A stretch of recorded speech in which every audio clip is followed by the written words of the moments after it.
Assalamualaikum warahmatullahi wabarakatuh. La hadratin Nabil Mustafa sallallahu alaihi wasallam suci hadratihi wa syafi'i wa alihi lahum al-fatihah wa nasama ala rasulillah sanana ladzina an'amta alaihim summa alif hadzal kitab wa muassis hadzal ma'had wa man istama'a bi hadzal kitab lahum al-fatihah wa nasama ala rasulillah sanana ladzina an'amta alaihim. Bismillahirrahmanirrahim. Wa yahrumu lan haram bil janabati sebab jenabat apa ma barang yahrumu kang haram apa ma bil hadasi sebab hadas. Kalau kemarin yang kita bahas apa saja yang menjadikan kita jenabat, yang mengharuskan mandi besar, jadi mulai haid, nifas, kemudian inzal dan seterusnya. Sekarang kalau kita dalam keadaan jenabat, itu apa saja yang tidak boleh dikerjakan. Jadi hukumnya haram apabila mengerjakan hal-hal yang dilarang pada saat memiliki hadas besar atau jenabat. Yang pertama adalah mayahrumu bil hadas, perkara-perkara yang diharamkan sebab hadas. Maksudnya adalah hadas kecil. Jadi kalau kita tidak punya wudhu, tidak diperbolehkan mengerjakannya, misalnya sholat, misalnya membawa Al-Quran, maka pada saat kita memiliki hadas besar juga diharamkan. Kemudian ditambah dengan keharuman-keharuman yang lain. Waqat marro lan teman-teman wis dingin opo mayahrumu. Jadi telah dibahas di bab wudhu. Wa muksul muslimi lan menenge wong muslim fil masjidi ing dalem masjid. Kemudian ditambah lagi perkara yang diharamkan adalah menetap di dalam masjid. Jadi kalau kita memiliki hadas besar, maka tidak diperbolehkan berdiam diri di dalam masjid. Haram hukumnya. Tidak hanya di dalam masjid, juga ditambah dengan warohabatihi, lan serambine masjid. Jadi rohabah, serambi. Kalau masjid biasanya yang di depan ada imamannya, kemudian ruangan yang di luar itu rohabah, serambi. Jadi serambi masjid hukumnya sama dengan masjid di sini. Wahawaihi lan awang-awange masjid, maksudnya atasnya masjid. Jadi yang diharamkan tidak hanya menginjak lantainya masjid, tapi juga di atasnya masjid tetap dihukumi yahrumu. Jadi misalnya kalau kita memakai tampar, misalnya dari pintu samping kiri ke pintu kanan itu dipasang tampar, kemudian kita bergelantungan di atas tampar, tapi di atasnya, di dalamnya masjid, walaupun tidak menyentuh dengan lantai masjid, itu tetap dihukumi haram. Itu namanya hawa. Wajanahin lan emperan bijidarihi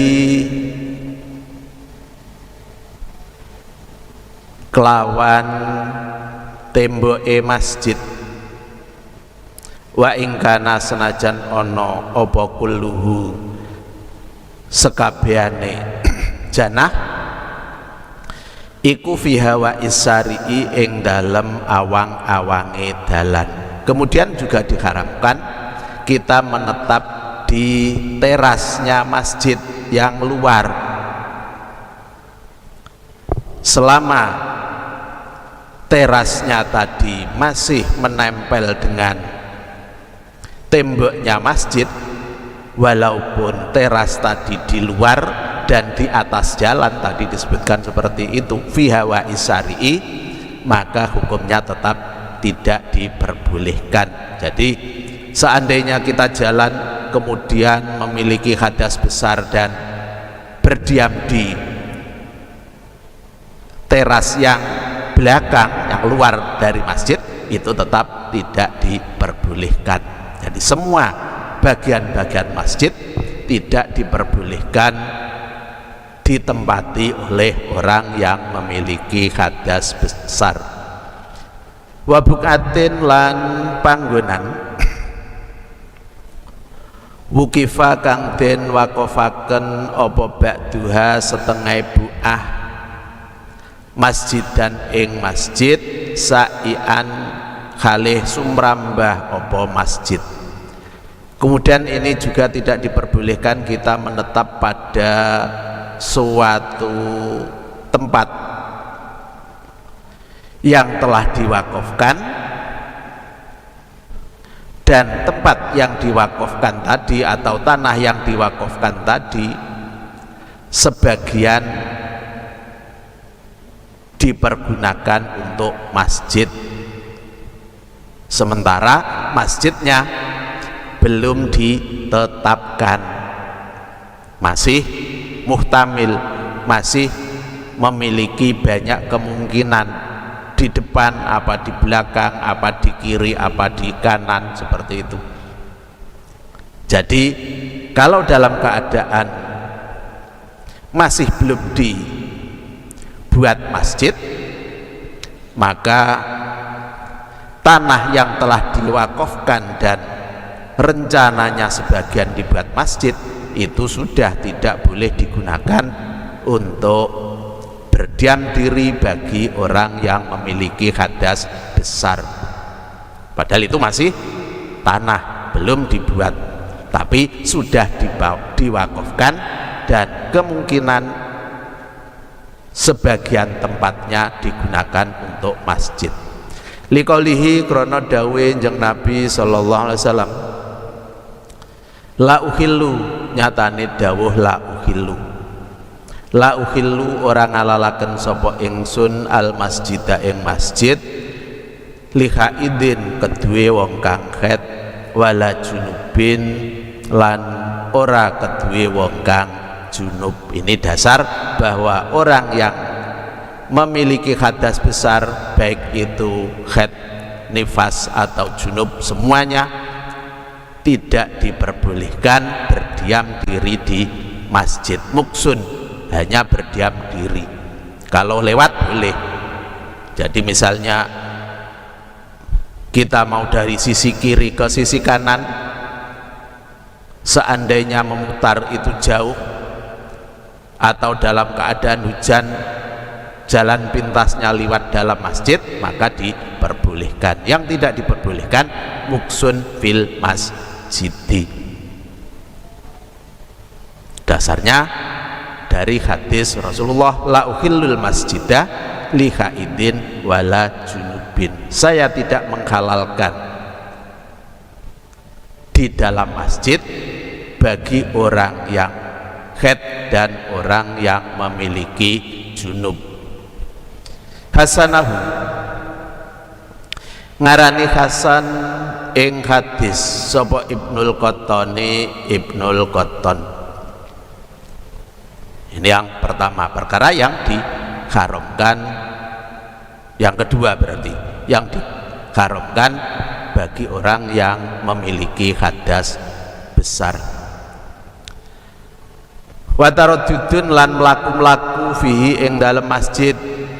Yang ketiga, jalan-jalan di dalam masjid, berputar-putar, misalnya dari kiri ke kanan, kembali lagi ke kiri lagi, kembali lagi ke kanan, atau berkeliling di dalam masjid, itu namanya taraddud, tidak diperbolehkan juga.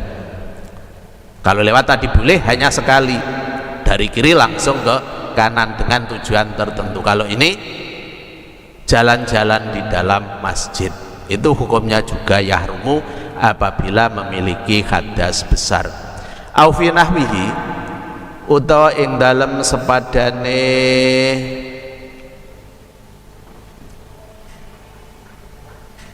taraddud mimma nyatane saking barang dukira kang den tutur apa ma, atau pekerjaan-pekerjaan yang dihukumi seperti berjalan-jalan di dalam masjid. Yang penting dihukumi di dalam masjid dalam keadaan cukup lama, tidak hanya lewat, maka tidak diperbolehkan. Liannahu krana temen sedune taraddud iku yusbihu nyerupani apa taraddud al muksa ing netepi.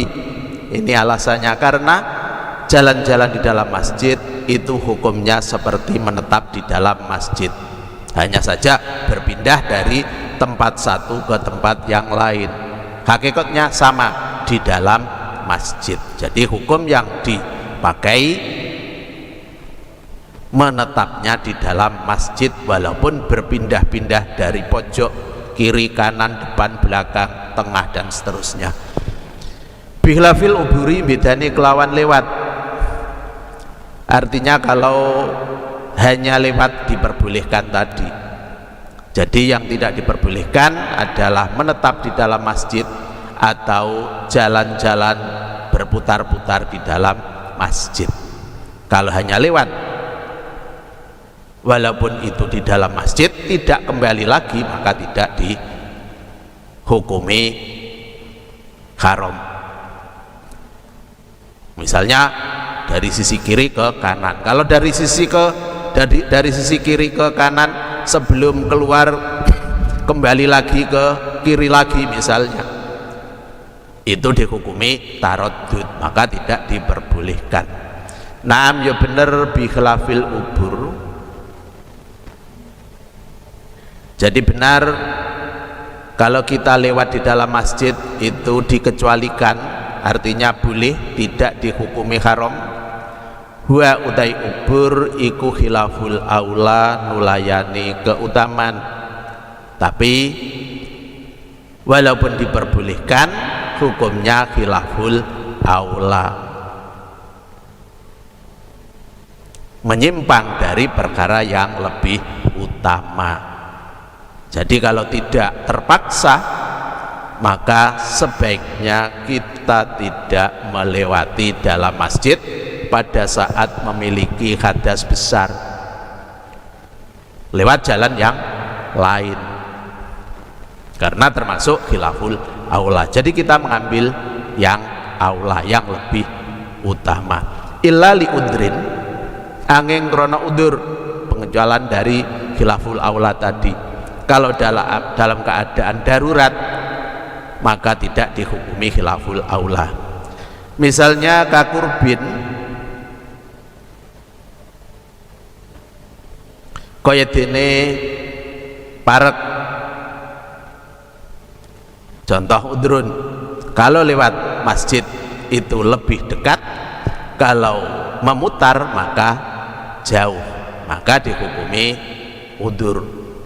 Berarti sudah tidak dihukumi khilaful aula lagi. Wa mahal